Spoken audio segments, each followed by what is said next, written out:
Alors, je reviens à la musique que je viens de jouer d'une pièce, enfin une improvisation.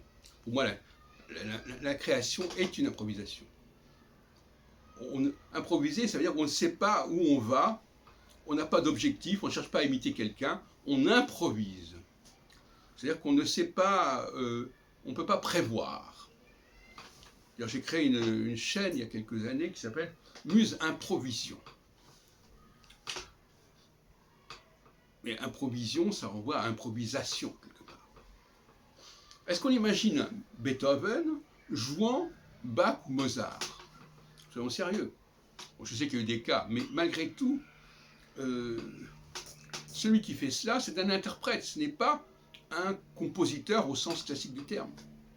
C'est un compositeur au sens de quelqu'un qui fait un répertoire et qui, dans une soirée, va proposer un peu de Brahms, un peu de Beethoven, un peu de Schoenberg, un peu de Messiaen ou je ne sais pas quoi. Voilà, une espèce d'éventail de différentes possibilités. Alors, dans l'histoire de la musique, voilà, chaque compositeur, il est ce qu'il est.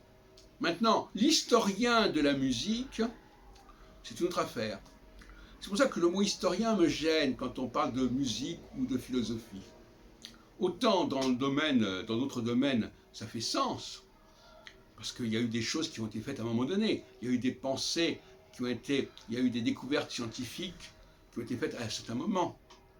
Mais l'histoire n'a pas vocation à être relativiste, encore que, bon, c'est un autre sujet.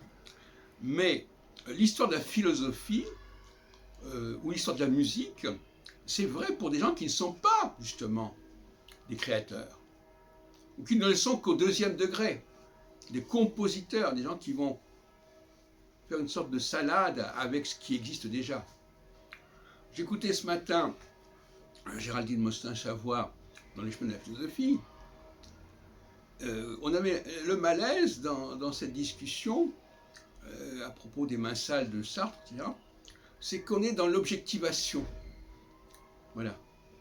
Il a dit ceci, il a dit cela, voilà, un tel a pensé comme ceci, un pensé comme cela. C'est une sorte de cimetière, de musée. Moi, j'ai cette sensation. C'est très agréable, une visite d'un musée, oui, bien sûr. On voit des tas de toiles, etc. Bon, un jour, j'étais au musée d'art moderne, au musée Pompidou. Bon, voilà, on passait de Matisse à Picasso, de Picasso à Rouault, etc. Bon, pourquoi pas. Mais le vrai créateur, lui, il n'est pas dans cette logique-là, il n'est pas dans cette attitude-là. Il fonctionne autrement.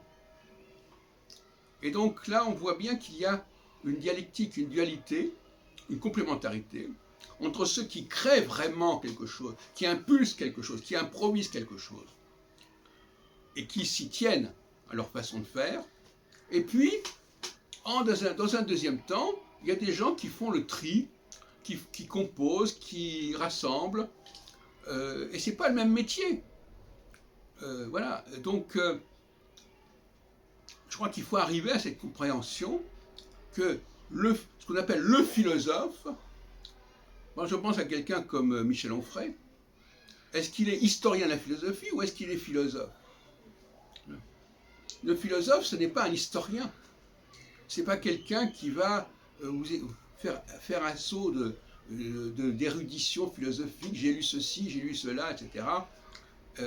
Dans une bonne dissertation de philo au bac, etc., il faut mettre tous les auteurs possibles et imaginables. Ce n'est pas ça. Le philosophe, c'est un essayiste, d'une certaine manière. D'ailleurs, le mot essai est intéressant. L'essai, c'est quelque chose qui est essayé. On essaye quelque chose. Et justement, l'improvisation, c'est un essai. Et quand moi, par exemple, je suis historien de la philosophie, du prophétisme et de l'astrologie. Bon, là, en effet, je dis, voilà, un tel a écrit ceci, cela, mais on n'est pas dans la pensée. L'histoire de la pensée, c'est quelque chose d'autre. L'histoire de la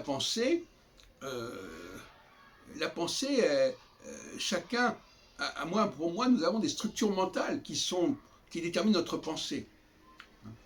Et donc, nous ne pouvons qu'exprimer cette structure mentale. Et il n'y a pas de raison d'exprimer un discours qui n'est pas propre à notre structure mentale. Bon, ça c'est au niveau premier. Maintenant, au deuxième niveau, quand les gens sont des observateurs des spectateurs de ce qui se passe sur cette planète, là, effectivement, ils peuvent s'amuser à dire je veux ceci, je veux cela. Le point de vue du producteur n'est pas celui du consommateur.